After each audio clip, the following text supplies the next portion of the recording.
Okay, I'm hoping people can hear me. Is that too loud or it's okay? The media's not going to like it. All right, good morning everyone and thank you for joining us here. Is that a bit echoey? Yeah, I don't think they're going to Can you hear me if I just speak like that? Yeah. Never been clearer. Okay. So good morning and thank you for joining us here on this beautiful day, but to celebrate this tremendous milestone. I'd first like to start by acknowledging the traditional owners of the land we're on today, the Yuggera, Yugarapul and Turrbal people. I would especially like to pay my respects to their elders past, present and emerging. I'd also like to acknowledge our valued partners and other dignitaries that have joined us here today, including Queensland Treasurer Cameron Dick, Queensland Communities and Housing Minister Leeanne Enoch, Queensland Minister for Housing and the local state member Grace, the team from Hutchison Builders, including Chairman Scott Hutchison, and the Fraser's Property Development team, led by Scott and Jamison, who are hiding under a tent somewhere. Fraser's Property is thrilled to be part of the Queensland Government's Build to Rent pilot project, facilitating the evolution of this relatively new asset class in the Australian market. The Queensland Government Treasury team should be commended for the foresight and leadership they've shown in driving this pilot project and their willingness to partner with industry, as it will materially benefit the establishment of build to rent as a viable asset class in Australia, but at the same time provide much needed affordable living options for essential workers. The build to rent model itself is a natural extension for us as a company. We have almost 100 years of experience in residential development with a strong focus on quality and sustainability, from the early stages of design all the way through to building strong communities.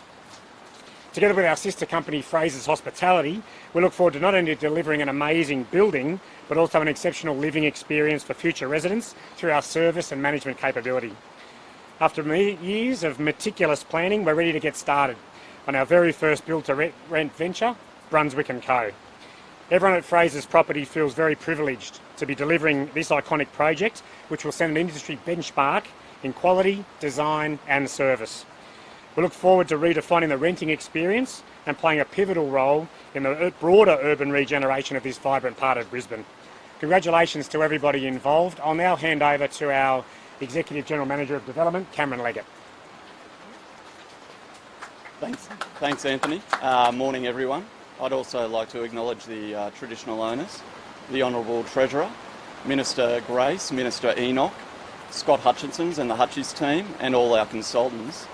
I'd also like to just make a special mention of a few key senior leaders we've got from Fraser's up here today who've made the trip north. Hasn't been that easy over the last couple of years, but we've got Mark Gleeson, our Head of Investments, and Mark and his team will actually own and manage this asset in 2024 when it is completed, so he's keeping a very close eye on things. We've got our CFO, Anita Hoskins, up from Sydney as well, and we've also got Emily Wood up from Melbourne, who's our Head of Brand and Customer.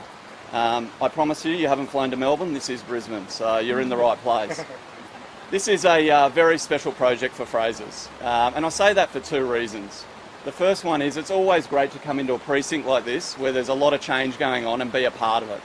It's something that I'm really proud of as a local. I only live 5 to 10 minutes away, and it's great to just see all the buildings getting done up. We've seen the train station, what Scott's done up in the mall with the music hall. And it's something that I'm proud of and I know the business is really proud of. But the second thing and the most important thing is the really unique building that Brunswick & Co is and what we're building on this site. Brunswick & Co is 366 apartments purely designed for the rental market. And of that, 40% are for affordable rentals. That's key workers living in and around this precinct. So that's a really unique proposition. And it's meant that we've really had to think about it quite differently in the way we design the building and the way the building is going to operate and be managed. We've got nearly 2,000 square metres of amenity in the building. We've got rooftop amenity with a dog park, there's pool, there's breakout spaces, there's internal stairs that then lead down to a range of areas. There's dining room, lounge room, media rooms, there's a viewing deck, and then as you cascade down through the building there's communal working, there's gymnasiums, and that connects with the ground floor cafes. So a really unique proposition. And then we've really had to think about the way we're going to manage the building. And we want our renters to feel like rock stars. Because so often than not, the renter dealing with the private landlord does feel like a second-class citizen. So from the minute that they inquire, to the minute they sign a lease, to the minute they move in, we want them to have a A1 customer experience. We want them to feel like they belong. We want them to feel like this is a true neighbourhood. And ultimately, we want them to rent here for a long period of time. So it's all before us. I do want to thank our partners, Hutchinson Builders, who have been with us all the way through the bidding phase. And also, we couldn't have done this without the state government. And on that note, I'll hand over to the Honourable Treasurer, Mr. Cameron Dick. Thanks very much. Thanks very much, Anthony and Cameron, and to Scott Hutchinson, Chair of Hutchinson's Building Group, and everyone from Hutchies and all of the teams who've been involved in pulling this project together. My colleagues Leeanne Enoch and Grace. I begin by acknowledging we meet on the land of First Nations people and pay my respects to elders past, present and emerging. Today is a great win. It's a great win for the construction industry in Queensland. It's a great win for the workers who will work on this site, 290 jobs supported through this project. It's a great win for our economy, but very importantly, it's a great win for people who want to find rental accommodation in this state. There are 800,000 people in Queensland who live in rental accommodation, and this will add to that body of rental stock that is available for people looking to live in affordable rental. And this is a commitment we made as a government. We know people are coming to Queensland. Last year, about 41,000 people came to our state. My speaking notes said they came because of our strong economy, because of our strong handling of COVID, because of our lifestyle, and of course they also came to Queensland because of our weather and our climate. And how could you blame them? How could you blame them? Now the truth is we do have 300 clear days of sunshine in Queensland each and every year. But we'll cop a little bit of rain to get the upside of the sunshine as well. But people are coming to our state and working with Minister Enoch, working across government, we wanted to ensure we could provide more roofs over the heads of Queenslanders. So that's why we've made this important commitment to this project. As you've heard, 40% of the rental apartments, a studio, 1 bedroom, 2 bedroom, they'll be available at a discount rate, supported by our government, so people who do important work in our community, be they teachers, nurses, hospitality workers in this important part of the city, they'll be able to get a start in rental accommodation. And that's what our Build to Rent program is all about. We've already turned sod on another project in this part of town. We've got another 2 to come. We are doing everything we can to make sure we can get people into the rental market, support housing affordability, put more affordable social housing into the community as well through our $2.9 billion Housing and Homelessness Action Plan. We're a government that's taking action to address this important issue, and we're so pleased to work with partners including Fraser's and Hutchinson's and everybody else involved in this project to bring this sort of project and this sort of vision to life. So congratulations to everyone involved. Look forward to seeing Scott and everyone else turn the sod while we watch from under the marquee. That's what it is to be in the building trade, right, Scott? Yes. So, although I don't think we'll see much action today, but it's a great start, great project, and we look forward to more of these projects being delivered in the future. Thanks very much. Well, thank you so much, Treasurer, and I too would like to acknowledge the traditional owners of the land on which we're gathering, the Yagara, the Turrbal peoples, and of course all of our ancestors and all of our elders past and present. Can I also acknowledge all of the team here that have made this project possible. Build to Rent is a unique offering to the market that we're seeing in this country. Of course, in other countries it is not so new. It is something that we've been seeing in other countries, being able to progress that issue around affordable rent. But here in Queensland we are absolutely moving in this direction for a particular reason, because it makes up part of a larger picture of what we're wanting to do to ensure that we've got affordable housing in this state. So this particular project, 366 apartments, as you've heard, 40% of which will be for essential workers, so nurses and teachers and others that work around this location, is a really important part of a bigger picture of work that's happening with regards to housing. $2.9 billion was announced in last year's budget to ensure that we could build more social and affordable homes right across our state. And of course, I think every Queenslander knows that we need those properties desperately. That's why we've committed to building more than 7,000 social and affordable homes in the next few years as part of that commitment. That's why we've seen 1,000 head leases be part of our offering under our action plan. And that's why today, as we see this build to rent project having the sod being turned, this is all part of ensuring that we're absolutely diversifying our ability to ensure that we've got housing popping up right across our state. But all of this is happening against a backdrop of the federal government really vacating this space. Unfortunately, what we've seen over the last few years is the federal government stripped some almost $100 million from the housing and homelessness budget in Queensland since 2016-17. They have now moved away from the National Rental Affordability Scheme, which will see some 10,000 properties across the state come off that subsidised scheme, making it more difficult, more expensive for Queenslanders to hold those rental properties. And of course, we have been asking the federal government to forgive Queensland's historic housing debt, like they have for Tasmania, like they have for South Australia, so that we can build more properties here in our state. And in fact, if they were to forgive that debt, we could build more than 950. We could start those almost immediately. And I've been calling on the federal government to hold a housing summit so that we can have these important conversations about what's happening and how we solve problems with regards to affordable housing right across the country.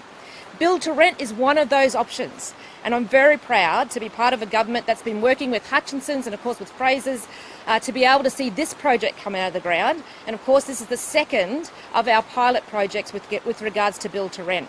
We are working incredibly hard to have solutions for housing right across the board, from social and affordable housing to build to rent to, of course, ensuring that people can afford to buy their own home as well. And as we see more people moving into Queensland, these options will become even more important. So congratulations to everybody who has been involved in getting this project to this point. I know that when the weather clears, we'll see much more work happening here, as we will see right across our state with regards to housing. Congratulations. Can I too acknowledge the traditional owners, the Treasurer, Minister Enoch, Anthony, Cameron and Scott. As a local member and someone who lives in Fortitude Valley, why would you want to live anywhere else than on a site like this? This is a fantastic site. It will provide affordable housing under the build to rent. It will be great for jobs. It'll be great for the community and all part of our economic plan. It's a great partnership, Fraser's, Hutchies and the government, to provide affordable housing, and I couldn't be prouder to be right here today, even in the rain, and looking forward to this project coming to its end so we can provide all the great housing benefits that it will bring. The services are all nearby here. It's an amazing site. I absolutely love it and very proud to be here this morning. Thank you. Okay. We want to take some questions now. Happy to take questions from anyone from Fraser's, Hutchies, me. Any questions?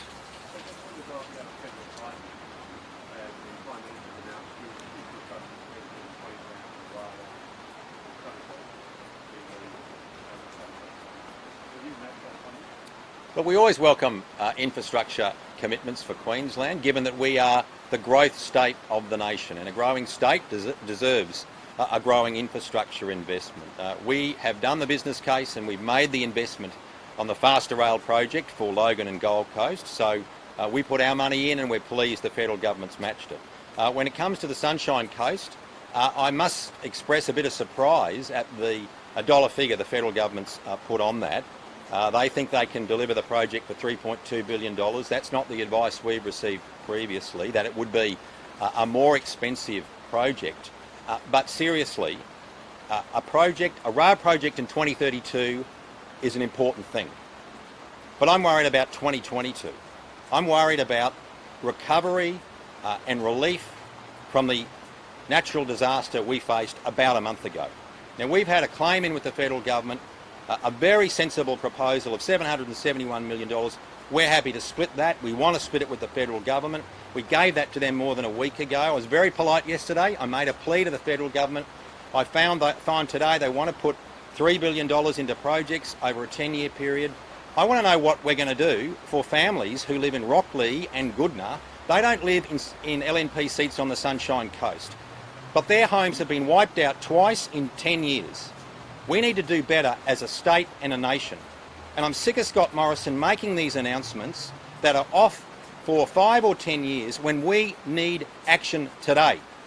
So what I want in the federal budget is not something that'll happen in 10 years. I want something that's going to happen tomorrow. We need to get those houses lifted off the ground. We need to move some of those houses where people want to move to make sure that land is flood-proof and we don't put people in harm's way again. We've got to put the safety of our people first, protect their property, protect their families. That's what we want to see in the federal budget tomorrow, and it's about time Scott Morrison got on with it instead of talking about some political action he wants in 10 years' time for his electorates. We've got a big and growing state. So all of these infrastructure projects are important, but we've got to get our priorities right and we've got to get the sequencing of projects right. We know there are constraints in construction in Queensland at the moment. That's a big pressure, both through the supply chain, through getting the skilled workers. So we have to prioritise what is necessary. Look at today. Look at the rain. We are in another major weather event in Queensland. This could last for a number of days. And there are traumatised Queenslanders who look to the skies being opened on them again and want to know that their governments at local, state and federal level are taking action to protect them. We put our money on the table. We want that from the federal government and we want it today. Well, Minister Enoch's made it very clear. We've got to get more people into housing in Queensland. And we've seen a full-blown retreat from the federal government from housing, including affordable and public housing in this nation. They've closed down the National Rental Affordability Scheme. The net impact of that is more people will be thrown into the market looking for rental accommodation when we know rental accommodation across Queensland is tight at the moment. We're doing our bit, $2.9 billion into construction, more build-to-rent projects like this. We're doing our bit. We can't have the federal government walk away. Now, they've announced $70 billion in additional federal government expenditure since December last year. What's that? 4 months. They found $70 billion for other projects. Wipe our debt. Wipe $230 million from our housing debt with the federal government. We'll use that for housing. We'll get that into housing straight away. We've got to start looking after people, not worrying about political outcomes and not worrying about what might happen in 5 or 10 years' time. As much as we have to plan for that, we need urgent action today on housing. We need urgent action on healthcare. We need urgent action in education. Those are the things that matter to Queenslanders, and that's what we're looking for in the budget tomorrow.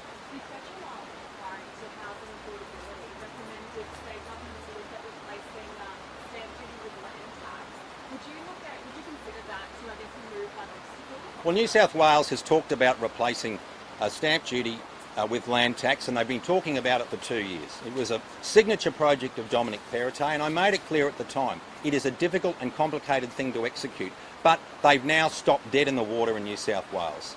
They are not progressing it, it would seem, because it is a complicated thing to do. When it comes to stamp duty, we have some of the lowest thresholds and lowest rates in the country in Queensland. We lead the nation.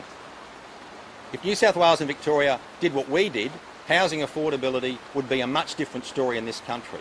So I wanted to see what New South Wales could do. I wanted to see what was the annual land tax rate. They wanted to put on hard-working people in New South Wales. They haven't been able to do it. So let's see what they do in New South Wales. Let's see if they can execute this plan. The ACT's trying to do it, and they're going to do it over a 20-year period. Look, we need certainty when it comes to taxation. We made that clear at the election. No new or increased taxes. That's what we said in the election. We've made that clear. That's what we're doing. We're providing stability. Let's get on with construction, recovery from COVID, and delivering what Queenslanders need, which is what we've done in every budget that I've delivered since I've become the Treasurer.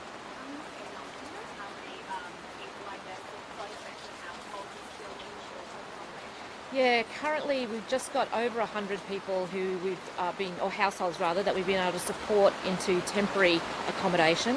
And of course that continues to be the work of my department to ensure that those who need that assistance have that assistance available to them. And I still absolutely make that call to all those people who've been impacted by the recent floods, who may be staying with family or friends, are finding that situation difficult, that please come forward to the Community Recovery Hotline or to our Housing and Homelessness Services Centre to get that support, because we do have that temporary emergency accommodation available if you need it.